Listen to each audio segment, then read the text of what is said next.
Anybody who misses, anyone who misses this can catch up, or if you want to watch it again, you can do that. At the end of this session, I'll be taking you through the final assignment. We've got a little activity for you to do.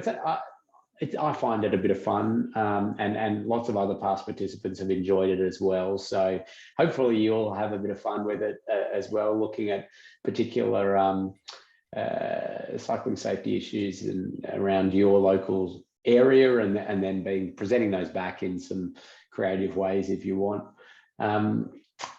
This session, though, we're on to roundabouts, and we'll get stuck into it. But as per usual,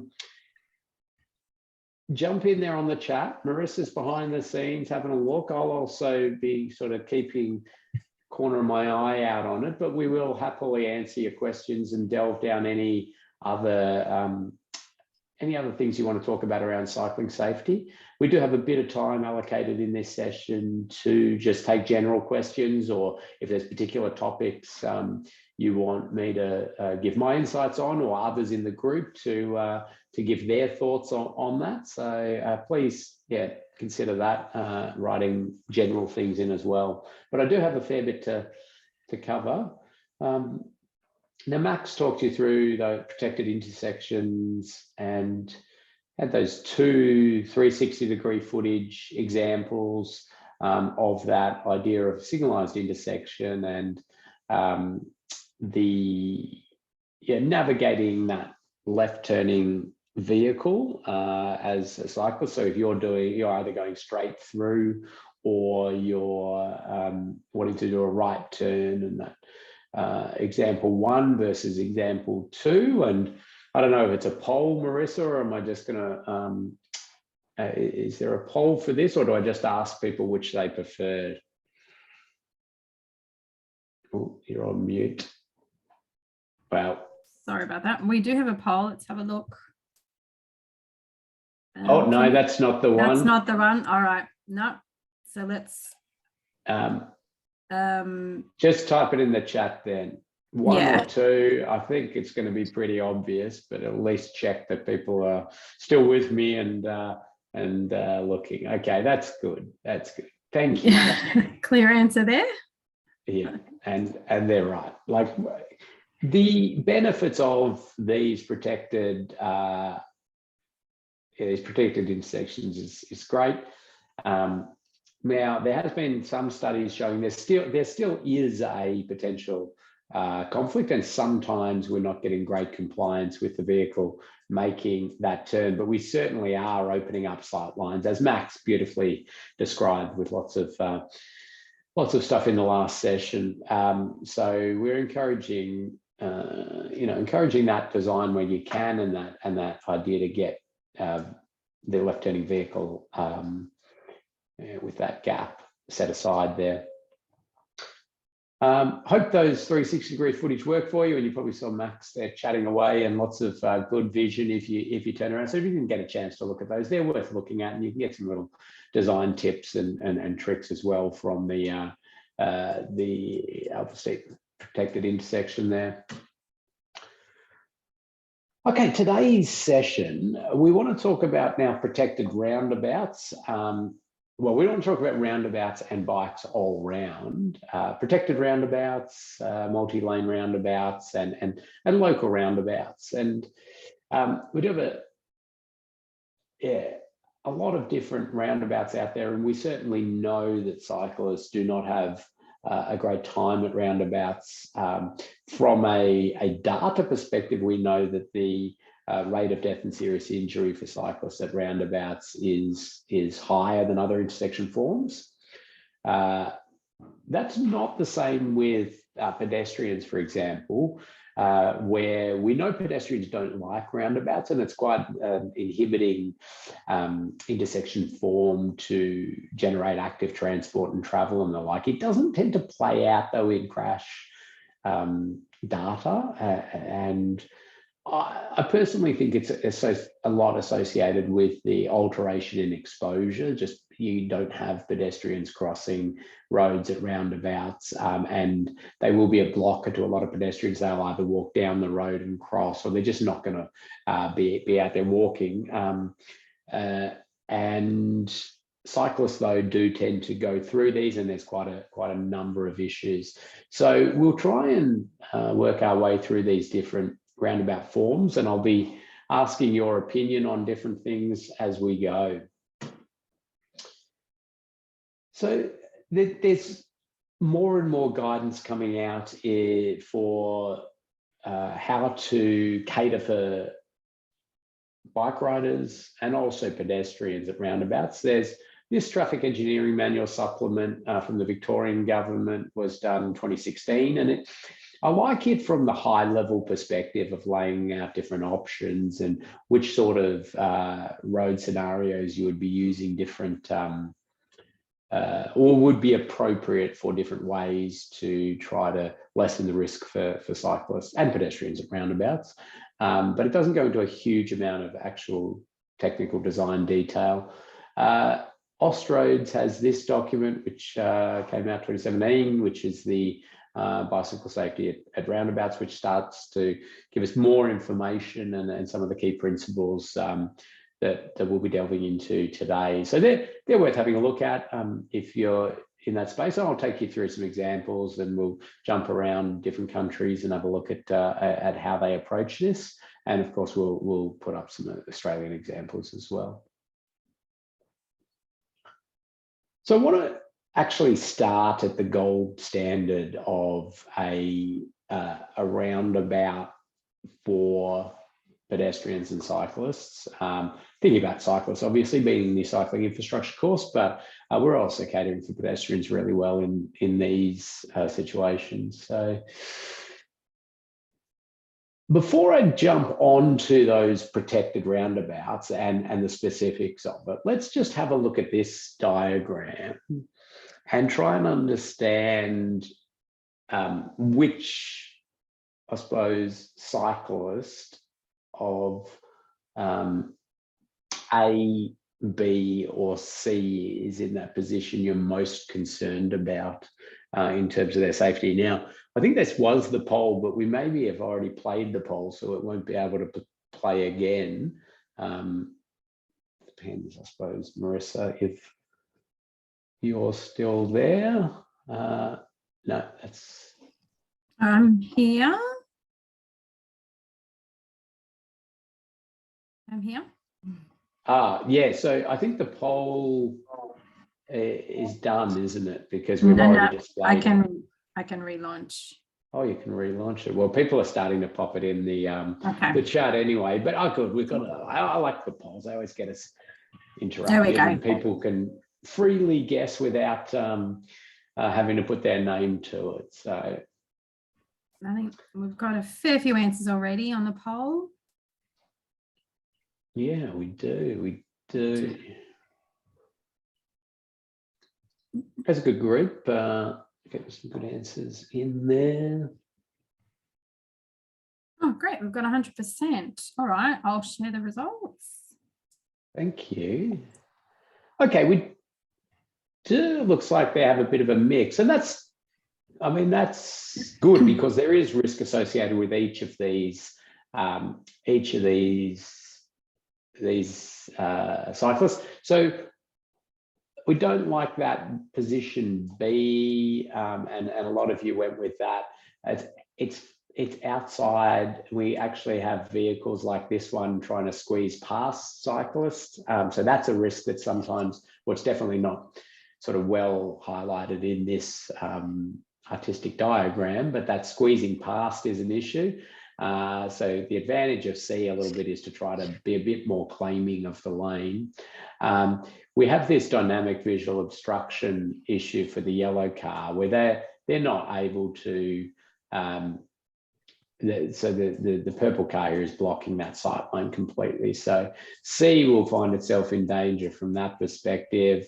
B's got some bad issues there, and A is sort of passed and now in that point of being struck by the yellow vehicle. So we have risks for all there, and it's not a direct correct one. It was more showing you 3 different risk scenarios. So thank you for your input on that. We know that you've got these different situations. The one that I talked about with the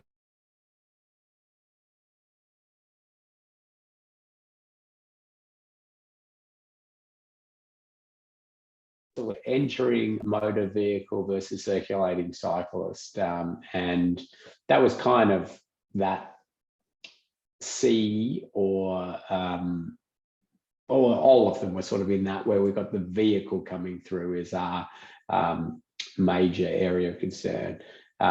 We've got the one where the cyclist is crossing as a pedestrian and being struck by an exiting vehicle. And we've also got the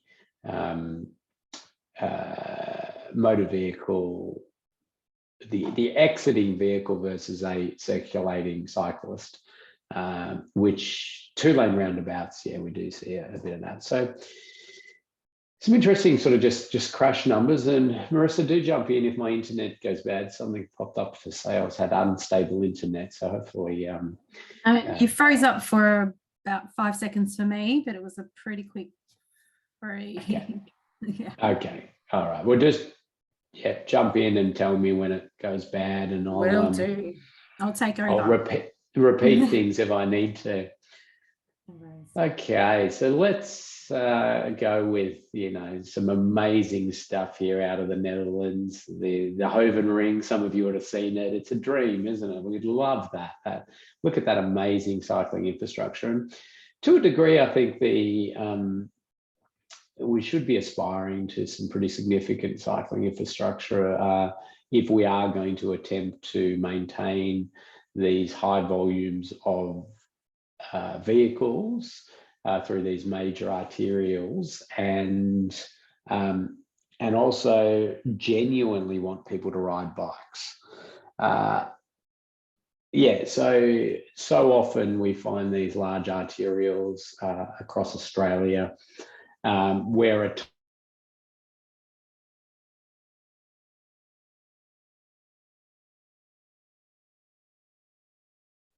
these ones, I think, are a good example of where you just cut out again for a little bit. Yeah, it doesn't last very long, only a couple of seconds, but it mustn't be just me, I guess.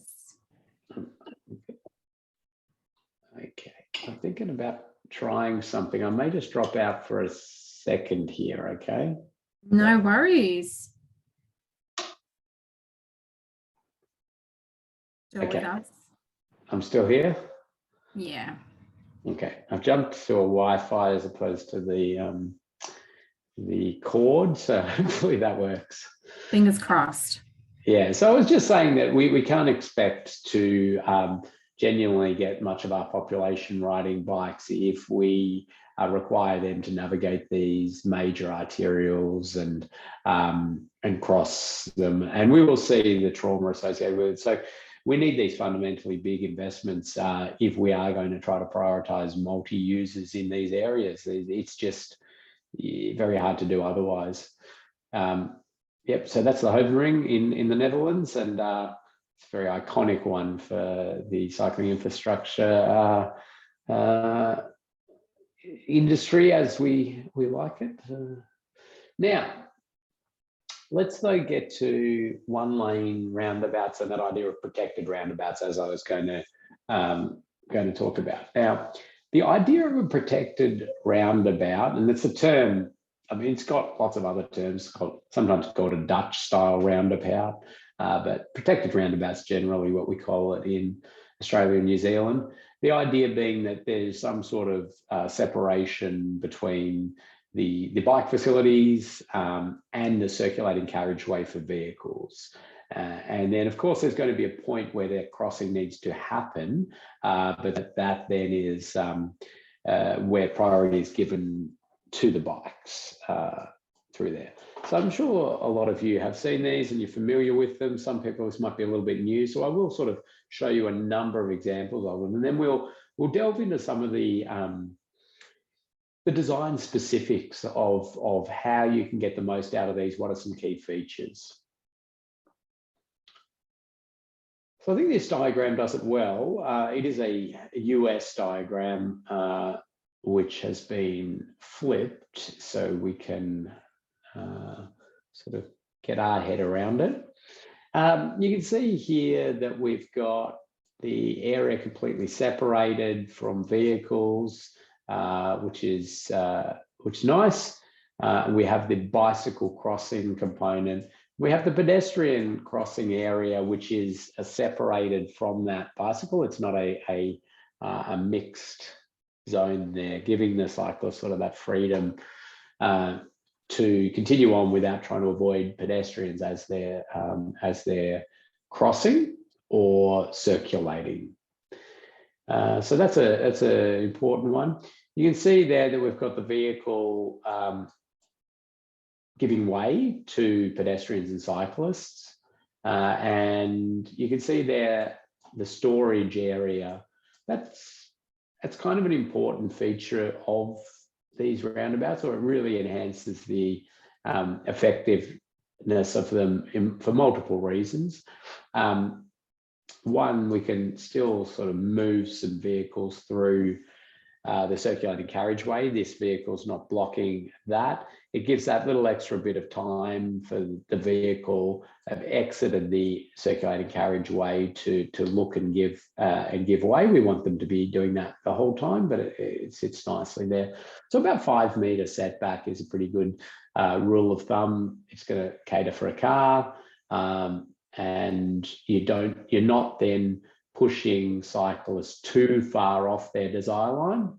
Because if we go for like 10 or 15 meters of storage back here, it is a long way to ask the cyclist to be deviating out of their way to continue straight, essentially, or to make a right turn.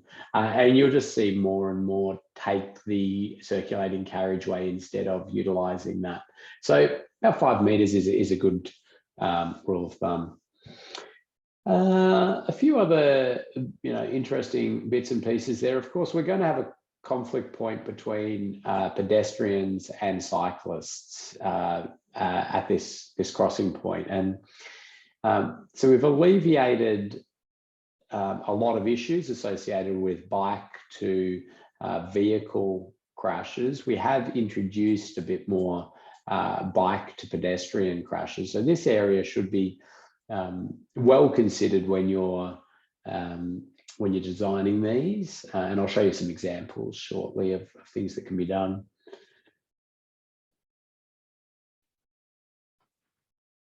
So here's an aerial image of one. Now you notice this one happens to be a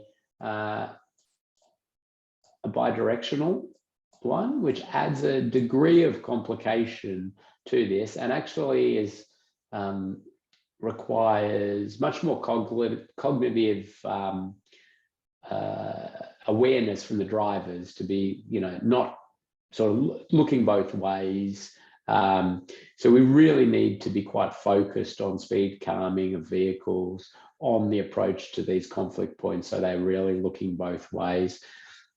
The advantage we have in, I suppose, the Netherlands, as this one is the amount of expected cyclists. So it's quite an aware driving community to be looking out for cyclists, and so we get that. Sometimes I think that in different locations, as we're starting to deploy these treatments, they're not as common in Australia and New Zealand, and we need to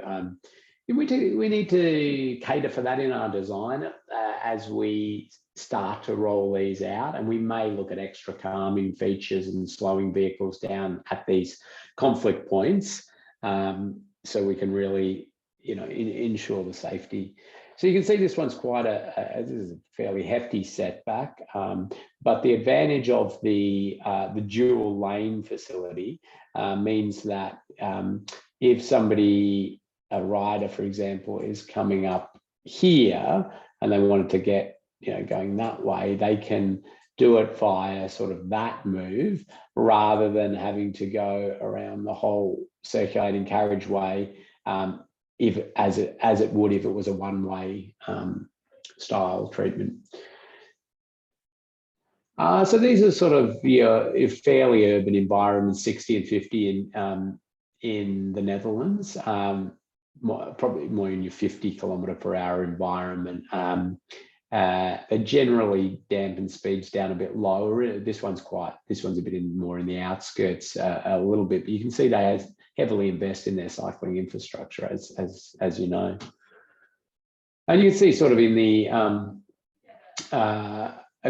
from the view from the ground on this, you've got that separation there. It's not a raised facility here, which is a bit of a surprise to me. I'm a big advocate, as many of you know, of raising the conflict points, so we ensure that slowness of speed. But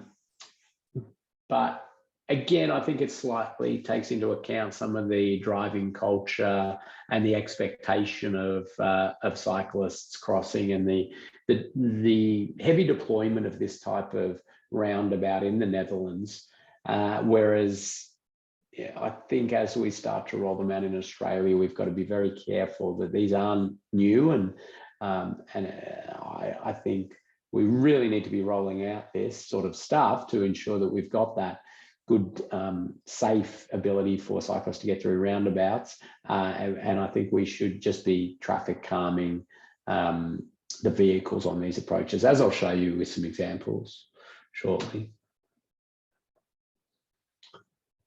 Now, the past examples you've seen is sort of somewhat abrupt turns of the cycling facility. This one's more your smooth circulating carriageway around another circulating carriageway. So you've got your one circle for your cars, and you've got also a circle then for the cyclists. So that has some advantages in the sense of, it aligns better with the roundabout. It's very much on cyclist, I suppose, design lines or closer to it. But you've got trouble then with vehicle setback, giving way there. You've got that challenging angle again for that vehicle to be able to see a cyclist. It's a very hard, but if we're able to move the cyclist out, that opens up that vision. So you're balancing out those two, but you may be sort of hampered a little bit for space as well. That often happens, but you do need physical sort of separation within this. This is not just painting in a big circulating asphalt area and painting a bike circle around it. You do need the physical separation. It's a vital element to ensuring the safety of these protected roundabouts. So there you can see the that one that I'd shown you the aerial image of, and you can see those physical separators at key points to ensure that we don't get that cutting and other challenges. There's a little car coming in around, circulating around. Then you've got that one where you sort of still retain the circular path of the cycleway, but it's offset it back, which is a nice, like, if you've got the space, this is a really sort of nice treatment. This is one that was fairly new in the UK. It's in, where is it? It's in Cambridge, opened in 2020, I think. And well, I mean, it was kind of new for the UK, and of course it got lots of media attention, as new things do.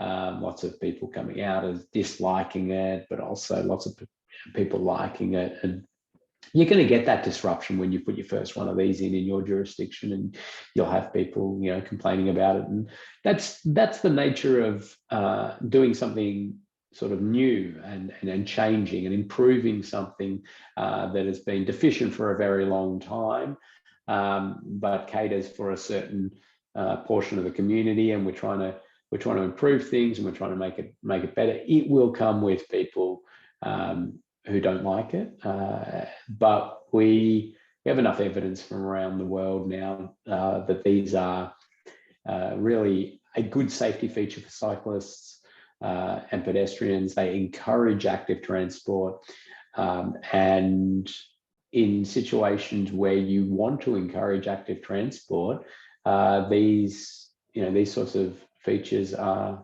important. They do have some impact on your old school traffic modeling, as in just thinking about how many cars can you get through per hour and the like. Of course, because we are providing that priority to the active transport users.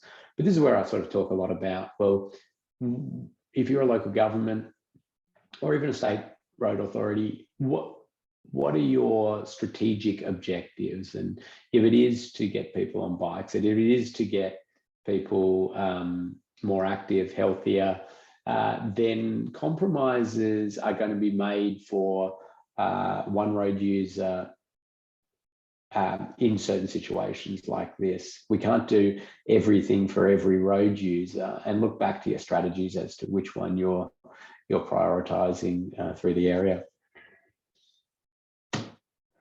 So some on ground from the UK there, and you can see some of the similar features, that beautiful setback where that vehicle can take that extra time to see, improve the sightline angles. This is a one-way circulating system, which is an easier cognitive processing ability for drivers. And so most of the, or certainly the Australian example I'll be really honing in on is a one-way cyclist system, but it works out quite nicely.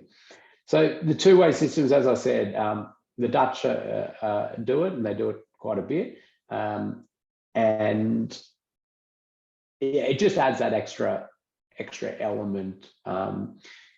Good for riders in being able to get shorter runs to different places, but a bit more challenging. You can see on this one though, the raised components, it's identification of certainly coming from different directions of the speed that vehicles would be coming in at. This one hasn't been flipped, as you can see there. So I think I've got this as a bit of video footage, if I'm not mistaken. So let's see if I can play that. Hopefully that'll stream through, and hopefully that little internet connection issue is abated. That's working fine, Ken. Good.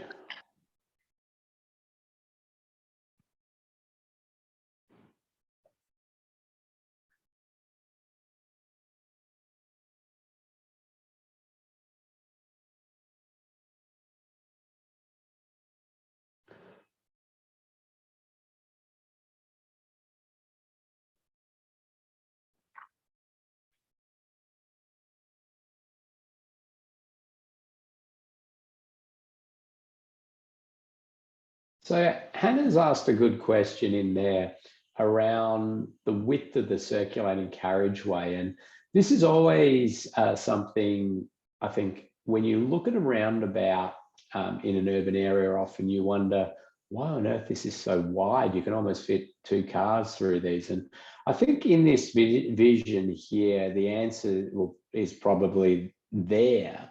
As you see that bus come up, and then you watch the bus's swept path, and just look at the amount of the pavement the bus needs to be able to make its turn. And we see that a lot, and it causes a lot of challenges, especially in Australia, with some of the lengths of vehicles that we are trying to move through areas. So you see the bus there, it's quite a big swept path circulating around. In order to be able to do that, you need that width. So the one earlier will be certainly associated with the ability for large vehicles to make that turn or do a U-turn. I do like this, yeah, obviously from a number of perspectives. It's just great vision, but it also shows that bus sort of goes in, and a worry a lot of people have, or one of the reasons we've confronted as to why people don't want to do this treatment, is associated with, oh, well, you know, okay, you've got enough area to store one vehicle there, but what about a bus? What about a truck? What about somebody with a trailer or the like? And they'll hang it over here. We analysed one of these with video footage over a 3-week period or so, and we saw some of that, but we did see a lot more of larger vehicles just doing what that bus did, and pausing back and making their decision accordingly. So let's jump in here and have a look at the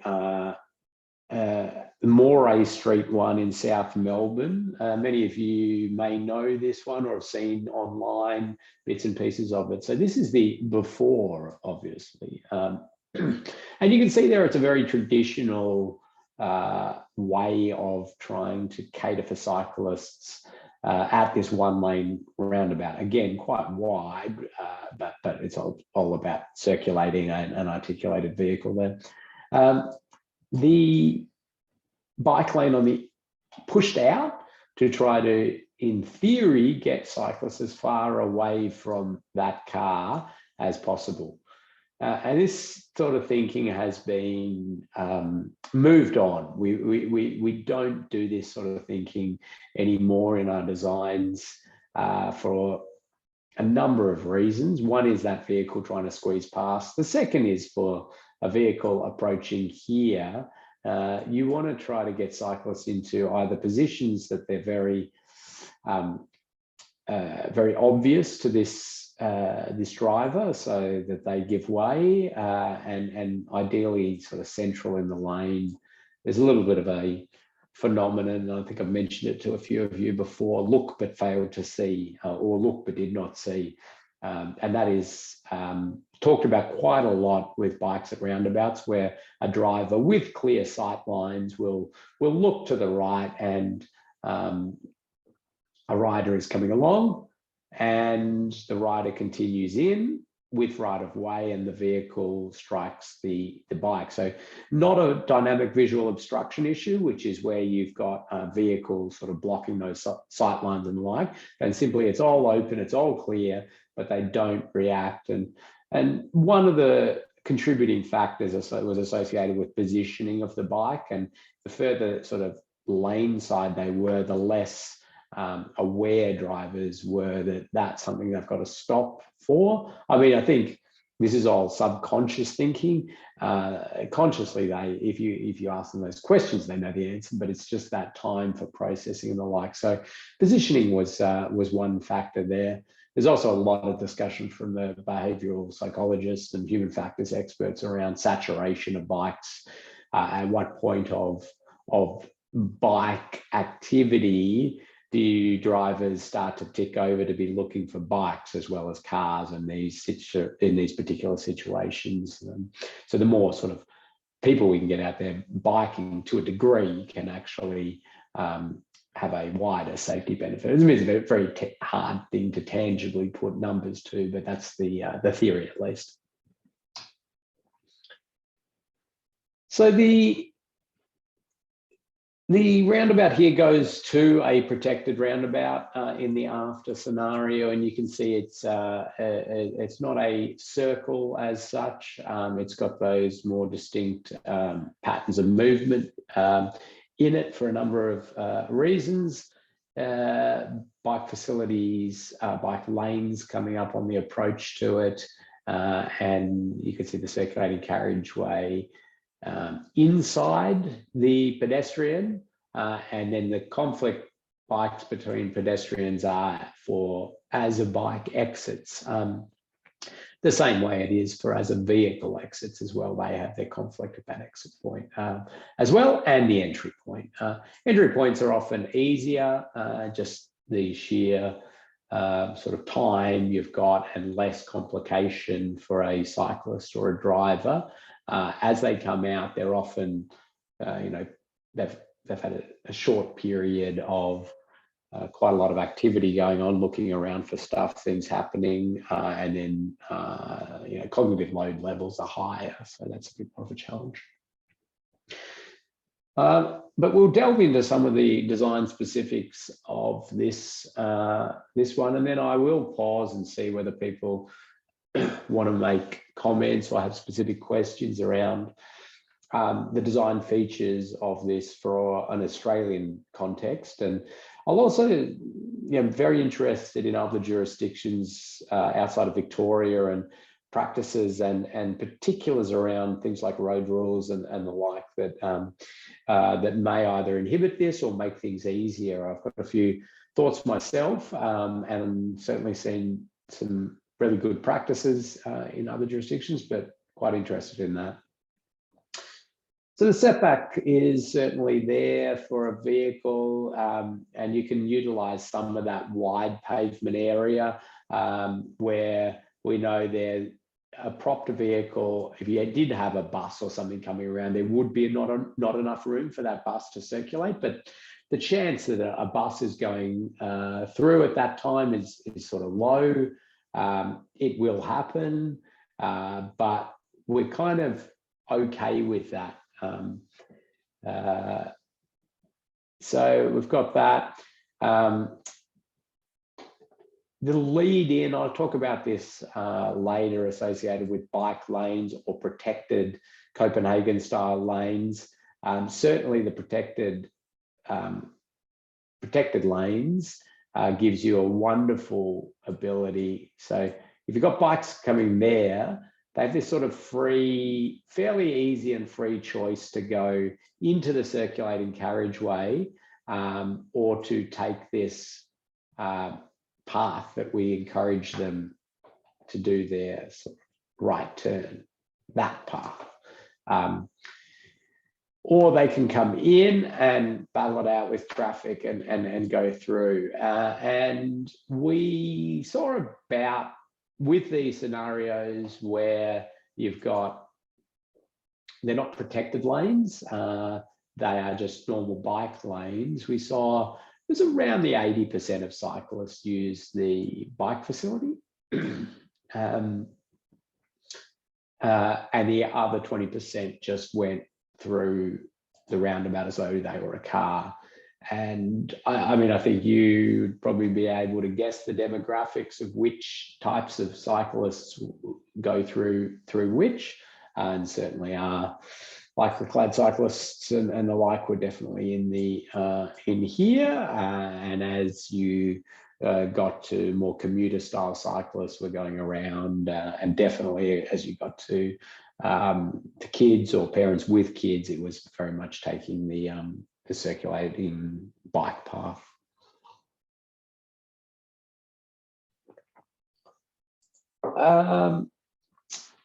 Is it better to have it? So it is better if you can, in my opinion, to go with a circle rather than an octagon or whatever, with whatever we've got there. It just lessens the I suppose perception of going out of your way as a cyclist, but it just becomes a bit of a land use challenge and how much pavement width you've got. So we'll delve into it down here. It is a somewhat narrow bike lane. I've forgotten exactly the width of it. I mean, it's certainly enough that for a one-way bike lane, it's adequate, and you can see they're trying to encourage the bikes off this way to circulate around. Here's one of our examples of a rider that doesn't want to do that, and they are taking the roundabout as per usual. And there's nothing stopping them doing that in terms of road rules or anything like that. And even if they were, nobody enforces that sort of road rule anyway. So, and it's just providing this alternate. In one sense, I think this kind of is really elegant design in that sense. We know that like people that ride bikes are the biggest sort of varied variety of a category of road user, if that makes sense. Pedestrians are starting to get into that, rival that when we start adding e-scooters as pedestrians and people in wheelchairs and all of the many sort of differences there. But with the fact that we've got kids riding, we've got confident commuters, we've got people with cargo bikes, we've got utility style bike riding, we've got the lycra clad cycling brigade, the mammals, the middle-aged men in lycra, which I put my hand up. I'm often one of those out on the weekends. So if you can provide those alternate facilities where you do have a protected cycleway for those less confident, and if people are determined to use this, they still have the ability to use it that way. I think better design encourages more to use this, and potentially if this was more of that circular, it might slightly encourage a few more. We have a couple. Oh, sorry, go, Marissa. Yeah. Sorry, Ken. I thought you were pausing for a second. So we have a couple of questions. You've got to be quick with me, Marissa. My pauses are very short. Jump in there. You are very quick. We have a couple of questions. Yeah.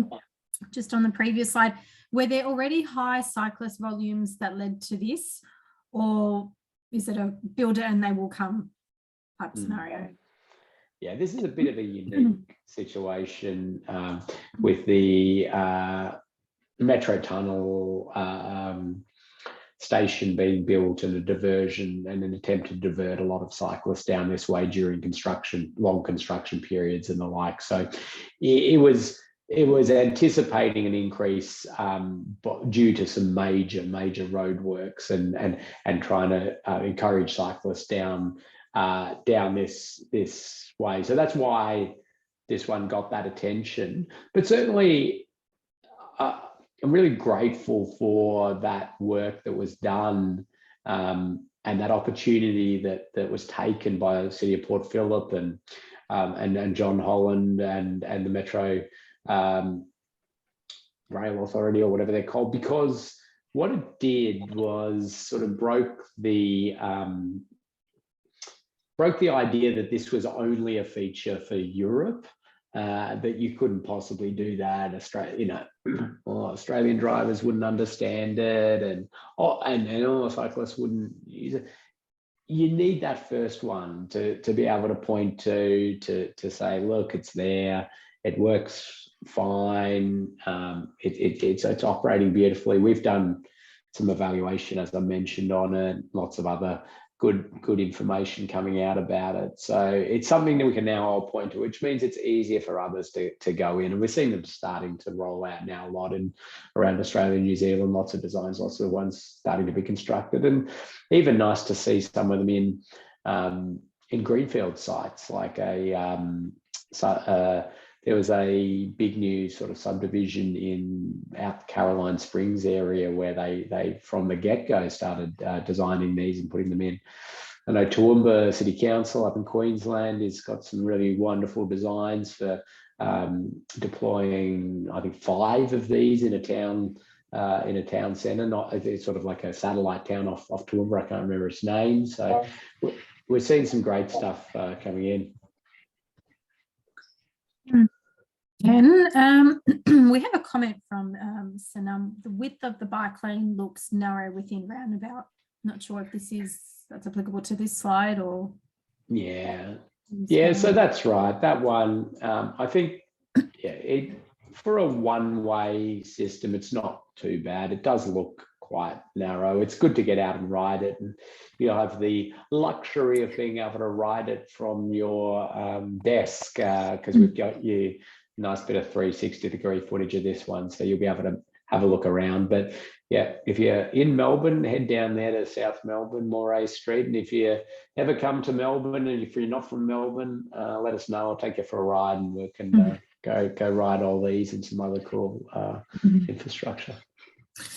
Amazing. And just does the example, the after example from the previous slide, does the after example use raised pavement for bike or pedestrian lanes? Yeah, so you can see it probably better in this photo there, where we've got the raised pavement for both the pedestrians, so it becomes a wombat crossing, and the cyclist circulating carriageway as well. So it is a, as I say, best practice is to raise that, unless you somehow are very confident that your entry speeds of vehicles are going to be very low. So you could do traffic calming on the approach here. You could do speed cushions if for some reason, like the bus organizations kicked up a big fuss or something. You could do speed cushions on the approach to this. The key is to really dampen down speeds at this conflict point, where you could have a cyclist coming through this way, a pedestrian, and that's your point, and then vehicles exiting as well. Thanks, Ken. No worries. So you can see here within that example, this is the Moray Street one as well. There's actually two down there, and you can see one approach here where you're trying to encourage with all your might the cyclist to utilize this facility, but it's very easy for them to make the choice not to. If you have your protected lanes, it's kind of trapped them in a little bit. Now there is that escape valve or the like that's used there for a number of reasons. Yeah, one is to have that escape, but also for a bit of drainage and a few other reasons. But you get much more for any of the legs where it was approached in like this. It was much more of the riding community would utilize that, and certainly, like, if they weren't using this, they're not the cyclist who's going to use that as well.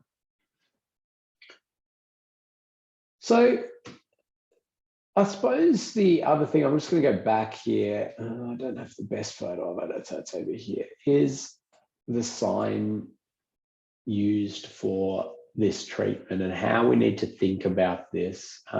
So what we have here is our usual regulatory roundabout sign, which is actually referring to this point. Back here, you can see another hold line marked, and it's got one of these signs.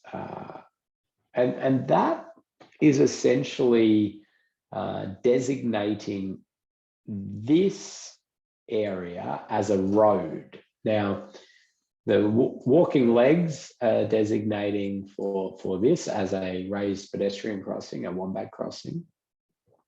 And that give way is to address that bike one from a regulatory sense. What we do get to is a lot of sort of sign clutter at these roundabouts, and it's all trying to navigate through road rules. I mean, I think the jurisdictions that have been bold enough to go with cyclists have the ability to ride over a pedestrian crossing are in a far better space from the ability to simply mark this as you would normally. The sight lines on approaches is also important, and thinking about sightline calculations, not just from your 1.6 meter setback for a pedestrian, but also thinking about the cyclist that's coming in at speed. And so you can do your fairly standard, say, intersection sight distance calculations or and stopping sight distance calculations based on the cyclist's sort of entering operating speed, and maybe something around the 20 km/h mark is good to use for that. That's probably faster than they would be likely going in here. So you might be able to drop that just from operational speed considerations. But if you're able to meet that sight triangle for cyclists coming in at 20 and vehicle coming in at about the same, because you've got the raised treatment. You've got a nice sight triangle there. Okay, ticking along very well here. I'll pause there and see if anybody wants to make comment, as I said, around jurisdictional specifics associated with these. Please, if anybody has a reason why these could be harder in their jurisdictions, or things that could make it easier in their jurisdiction.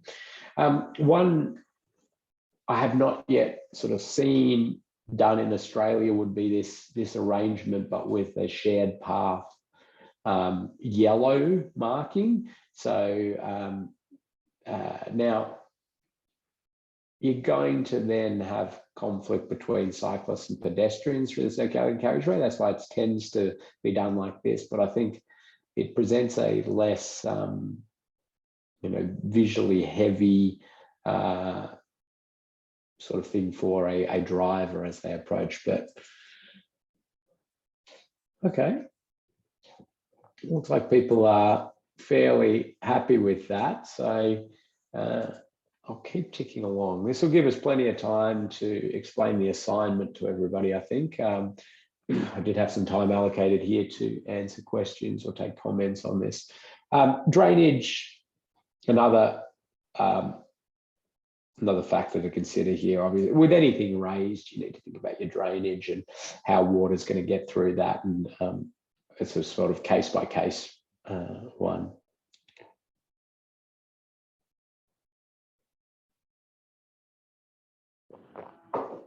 Okay, multi-lane roundabouts have been and continue to be a problem.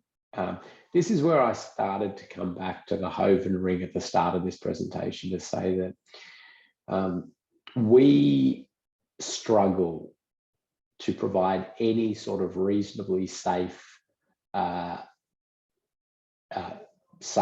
treatment for cyclists and pedestrians, for that matter, to navigate through a two-lane roundabout. It's a really challenging area, and yeah, grade separation is where we should be trying to get to. You can see here in this one where they've gone with the idea to try to encourage cyclists out as far as they can in the circulating carriageway, but we get all sorts of challenges with this, with vehicles tracking through, utilizing those areas. Of course, vehicles turning left over cyclists still. So it's not an ideal situation whatsoever. I think that's a picture of one from the ground there.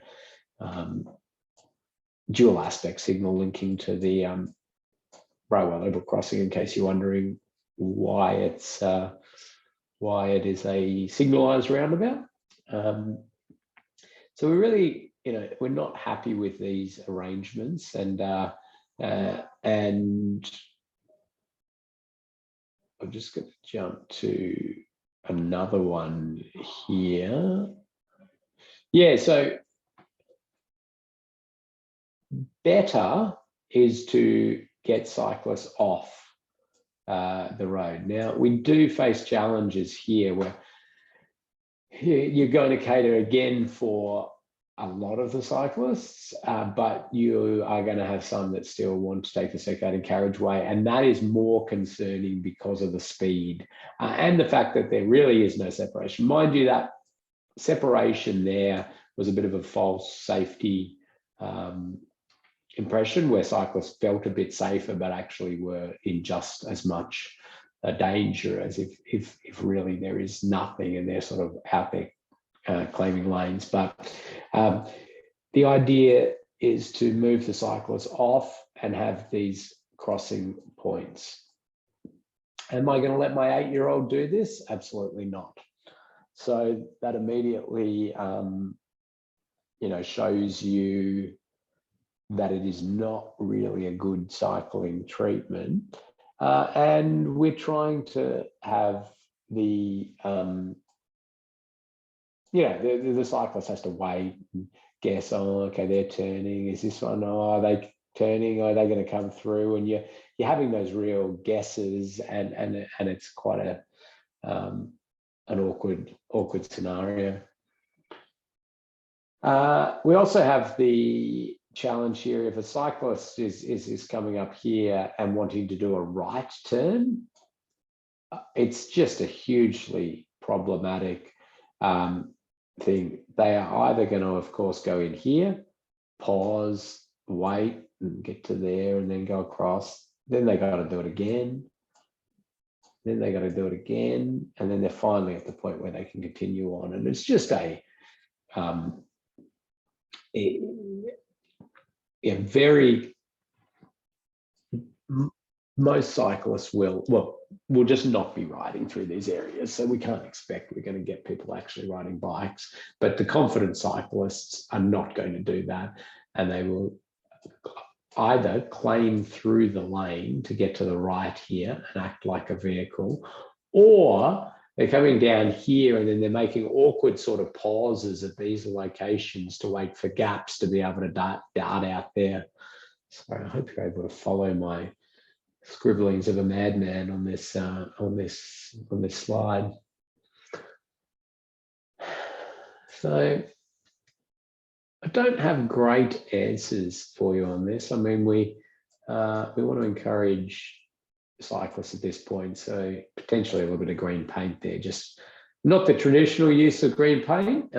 Green paint's usually for conflict points, but it can work nicely as a little bit of a something to attract cyclists. It is used more and more these days as a little guiding color. As I say, not as traditional use. Traditional use is solely for potential conflict points, but moved on from that. There are, though, designs out there and people sort of continuing to look at what else can be done in this scenario. We certainly don't encourage that. And, you know, Austroads used to have this diagram as a practice for two-lane roundabouts and cyclists, and two-lane roundabouts. That is no longer recommended. It had all those issues that I'd been talking about, and put cyclists into an area really where they, found coming off these locations being very vulnerable to crashes. There's another. Let's see if I can draw this. There's another one. So if we have a cyclist sort of coming in here, and they continue on through this point, we have the dynamic visual obstruction, which I think was shown in that diagram where you picked. So we'll have a car coming in here fast, then they see the cyclist, they slam on the brakes, but you've got your other car in the other lane, and they just will not see the cyclist as they come in there. So it's a bad setup. It's the inherent geometry of a two-lane roundabout and the layout and the cross section that causes a lot of our challenges. And this is where we're having these competing demands on road space. So you want to get your planning level right, your strategic planning, but we've inherited just a massive road network that's trying to do a whole lot. I'll jump back in, Marissa, with questions after I have a little bit of a chat to this one. So I think some people might have a couple of points to say here. And we're ticking along quite well with time. So you can see there the theory on trying to, where you can, provide that cyclist and pedestrian priority is good. And if you've got that one lane approach, you may have the opportunity to do that. You really do want to be providing, in these situations, raised treatments, because those vehicles on a two-lane roundabout can be coming in fast, and in Australia, there's still a lot of use of tangential roundabouts, so meaning that you can see it's a fairly good example here where a vehicle's moving through there is fast rather than a more radial style roundabout like that. So speed calming if you've got those situations. Ideally grade separating these, but as you can see here, it's sort of saying square up so the cyclist has good view and an appropriate location. People often ask, well, why can't we just create cyclist priority over these dual lane parts as well? This is where you get into that dynamic visual obstruction crash potential again, where you've got two vehicles coming along here, one masking the other, and the vehicle here stops and the other vehicle continues through, and we'd see that exacerbated if we were to provide that pedestrian and cyclist priority at these locations.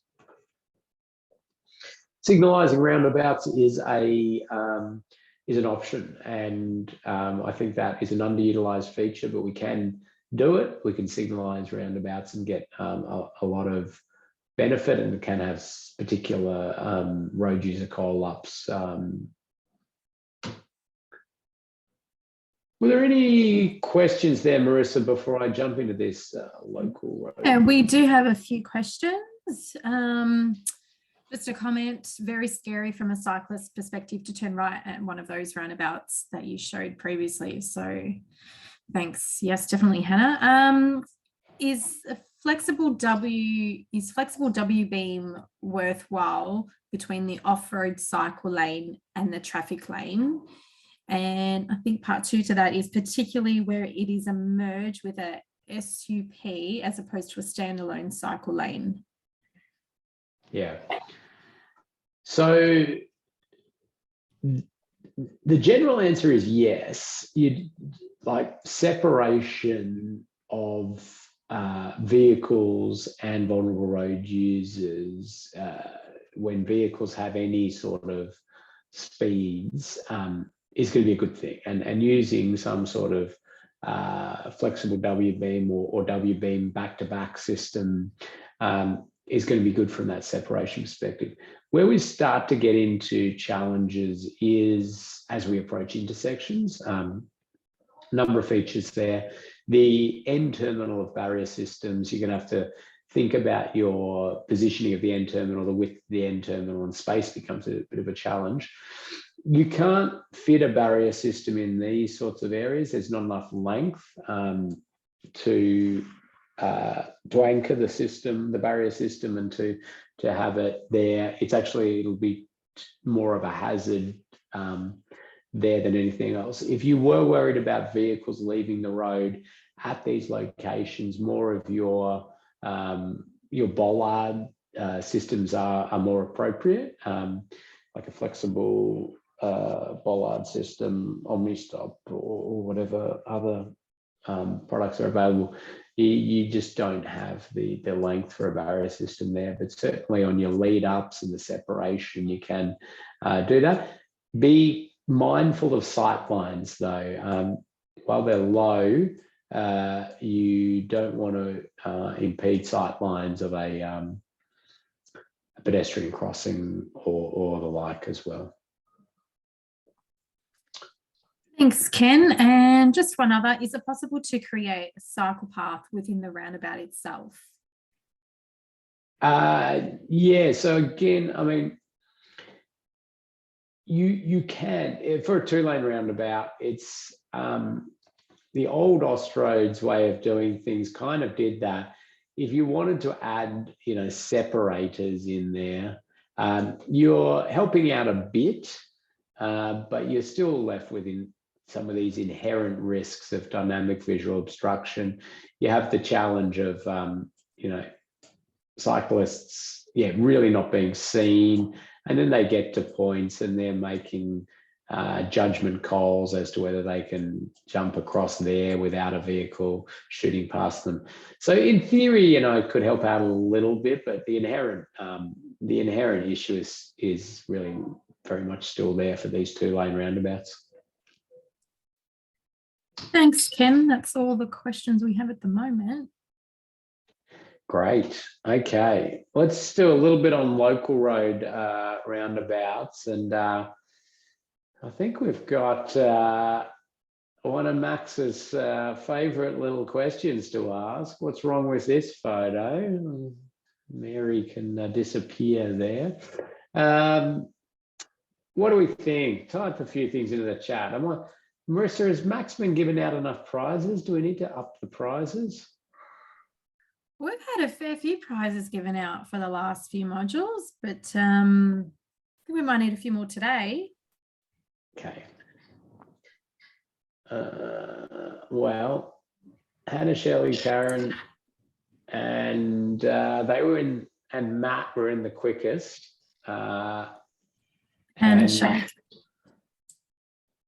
And the car dooring is a good one. It's from Samita there. So I think that's another good point. And abrupt into the cycle lane. It is, no signage for the end of the lane is a good one as well.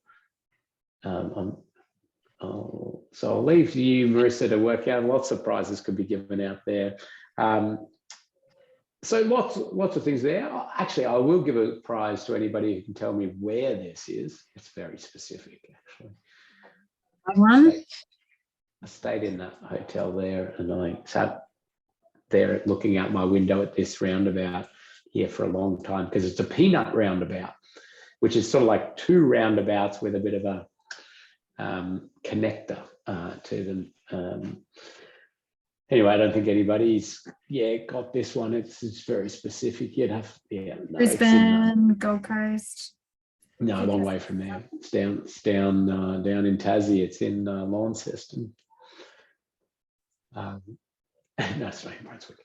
Although actually it's got some characteristics of that. Anyway, so I think everybody's done really well there. I mean, we're just dropping off, and there's that old, it's not old, it's a fairly recent US cycling design manual. It's titled "Don't Give Up at Intersections." I think Max mentions it in the previous one, but this is really a given up on at the intersection there. So possible ways that we could start to address that. One being to encourage cyclists to claim that lane, and that is to actively get in there and not make it so no cars can pass. And that's what Austroads does sort of recommend in these local road roundabouts, taking that central position and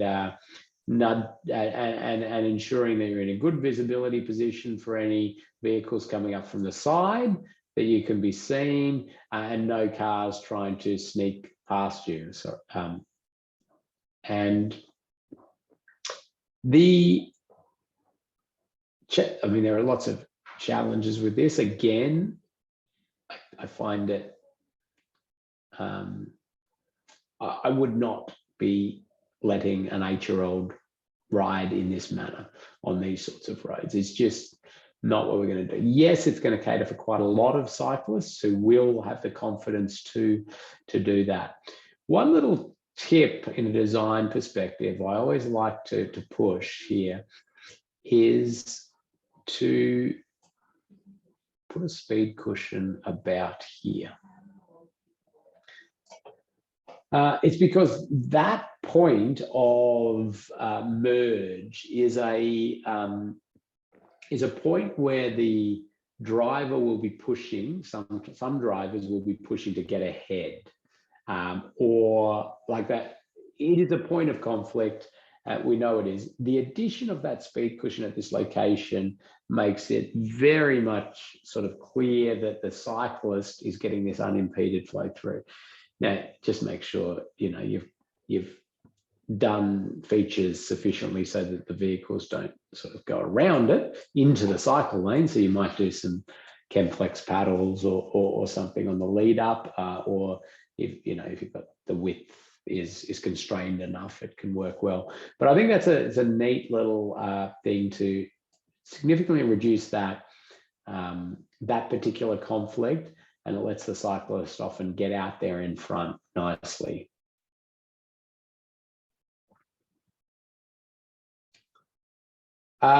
Any image of a speed cushion? I can bring one up.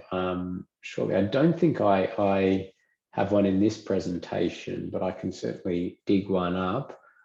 Or you could just Google that, just image search on speed cushion, and you'd be able to see what they are. And there are standard profiles of speed cushions, either rubber spike down ones, which actually last a really long time. Like people say, oh, that don't last long.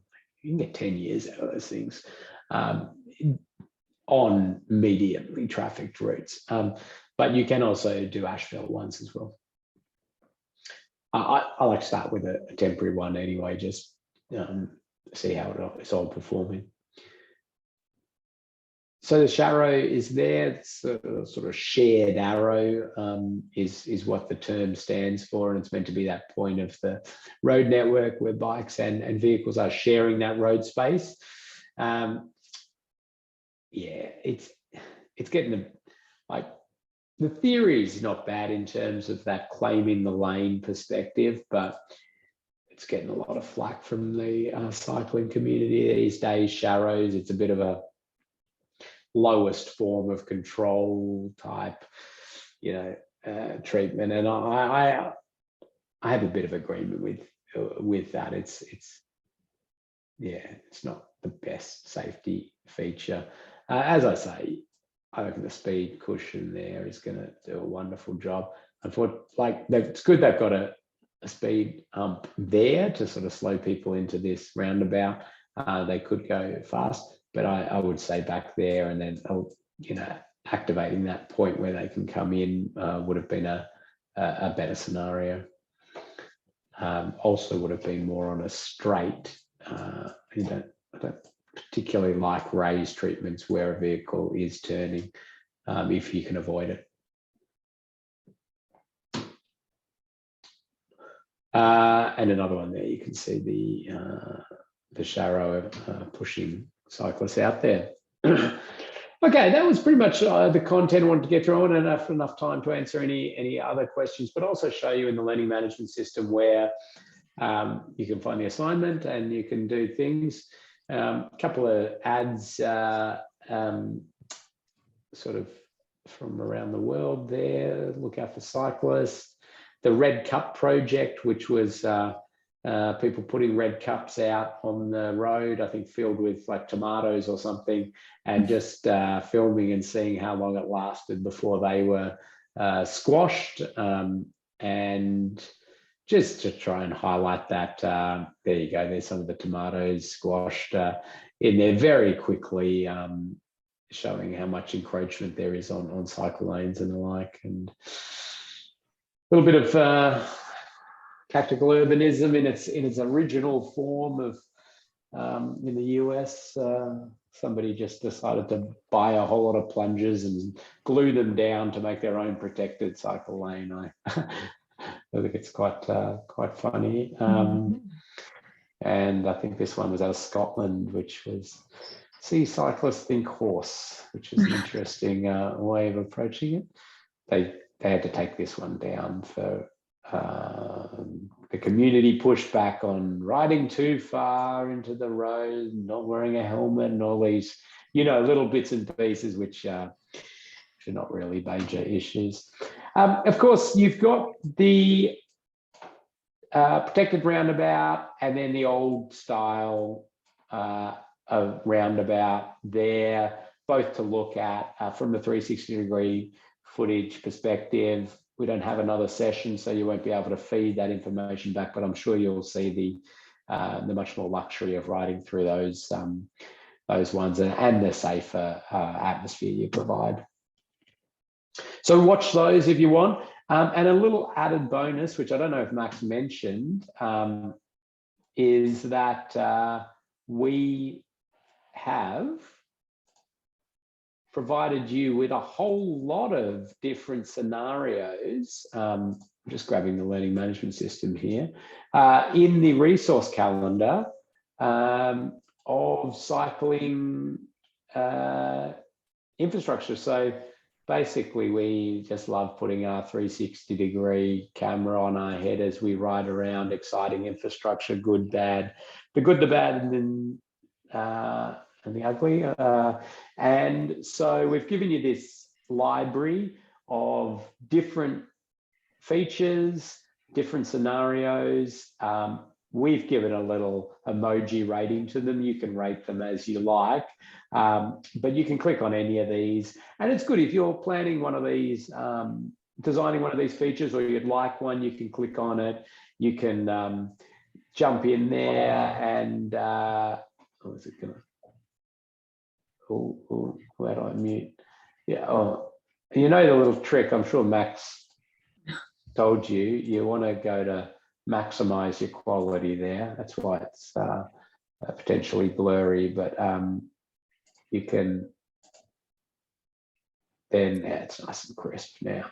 So then you can start to navigate your way along. You can look at all of the wonderful features and then get yourself up into the, this is testing my internet now, isn't it? Yeah. It's doing pretty well so far. It is. You can see this one getting up into the there, and you can see pedestrian interaction. You can obviously look around and go through these. So have a look at that in your own time. You've got lots of exciting things to look at in that 360-degree footage library, examples, lots of different guides there. But we do have one more thing we would like you to do to finish off this course. And it's down here in module 4. So you've got your 360-degree and you've got your slides from today. Module 4 assignment, you click on that and it's a Word document you've got here. And if you download that Word document and open it up here, you'll see step-by-step instructions, and you're going to choose whatever site you want, something in your area, something you're concerned with, or somewhere that's got some cycling facilities. It's really up to you. We do want you to go and have a look at it, ride it maybe, walk it, have a look at it, answer the questions below. They're down here. We'll get to that. And then we want you to present the responses to the below questions in whatever format suits you. So we're very relaxed on that, and it's whatever works for you. But we've had videos, we've had sort of podcasts, we've had PowerPoint presentations, we've sort of had hand-drawn sketches, posters. Interpretive dance. Matt, yeah, we welcome that one. There will be an extra prize if you're able to talk cyclist infrastructure design for interpretive dance. You'll be a TikTok sensation. And then you're going to save it and upload it to the learning management system. I think there's a 100 megabyte limit to that, isn't there? So your 4K 2-hour length feature video probably won't upload. But of course, no, we don't want you spending that much time on it. We want something that just, you've taken some of the thinking from the course, you've captured it, you've put it into a little package, and you've presented it. And Max will go through everyone in detail, provide comments back, and tips and the like. So what infrastructure currently exists? What are the hazards for cyclists? And what could be done to improve cyclist safety? They're the things we're trying to answer in whatever form you would like to do that. So very, very relaxed there. And of course, we then go to, how am I doing here? Okay, I've lost where the learning management on too many screens. Yeah. Okay, so then you go and upload it. What am I in teacher mode? Am I? So let's jump in here. I'll just switch to a student. So then, of course, you add submission and you can drop your file in there and it will be marked. Now, if I just go back here, you'll see 7 days and 2 hours, and the clock is ticking. Try to get it in that time. It's the final thing you need to do, assuming you've done all your quizzes before you finish the course. And once you've done that assignment, you click on the feedback form, you give us a little bit of feedback on the course, and your certificate, which is currently not available, will appear. So feedback and then your certificate will appear. That's after you've submitted your assignment and it's been marked and Max gives you the good old thumbs up. Any questions on what you are required to do? Okay, so you could use a street out the front of your house or your office, or you could use one you thought about before, or something on your ride to or walk to work, or really anything. And a good opportunity to get some comments from Max on it as well, but also show some of the learnings you got from the course. Be relaxed in the way you present it back. Could be just some PowerPoint slides, could be design drawings, could be a poem, whatever you want. Okay, and I really, as you look through all of those wonderful 360-degree footage, I think you'll identify what works well and what doesn't. And if you need any more information on that, get in contact. Certainly, we've got a passion for getting as many people building cycling infrastructure that is safe and encourages cycling, and we want to share as much information as we can. You'll see there's just a huge amount of information, documents and things in there if you haven't worked through them. Some of the documents that I pointed out today, safety roundabouts, lots of good stuff from different parts of the world, different research reports. So have a look through it. But if there's anything else you need, please reach out to us. Marissa, anything Thanks, from Ken. you? No, and thank you, Ken, for stepping in today.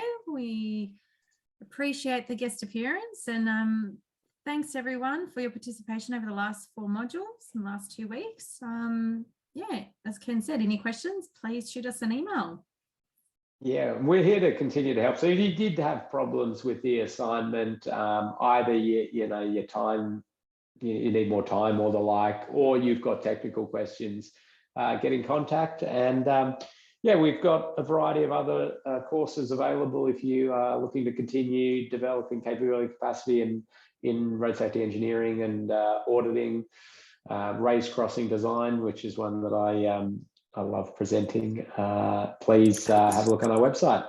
Thanks, everybody. Thanks, everyone. Bye.